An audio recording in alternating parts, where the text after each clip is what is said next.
అస్సలాము అలైకుం వరహ్మతుల్లాహి వబరకాతు. స్త్రీలు ఒంటరిగా ప్రయాణం చేయరాదు.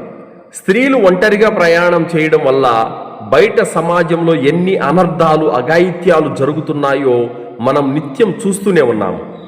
ఇప్పటి వరకు అత్యాచారాలకు గురైన మహిళలకు తమ కుటుంబీకులు ఎవరైనా తోడు ఉన్నట్లయితే ఈ దారుణాలు జరిగేవి కావు. అందుకే ఒక స్త్రీ మహరం అంటే తోడు లేకుండా ఒంటరిగా ప్రయాణం చేయడాన్ని ఇస్లాం ధర్మం ఎంత మాత్రం కూడా అనుమతించదు. బుఖారీ 1862వ హదీసు ఇబ్నే అబ్బాస్ రదియల్లాహు అన్హు వారు ఉల్లేఖించారు. దైవ ప్రవక్త సల్లల్లాహు అలైహి వసల్లం వారు ఇలా తెలియజేశారు, ఒక స్త్రీ మహరం లేకుండా అంటే తన భర్త లేదా తండ్రి లేదా సోదరుడు లేదా కుమారుడు ఎలాంటి తోడు లేకుండా ప్రయాణం చేయరాదు.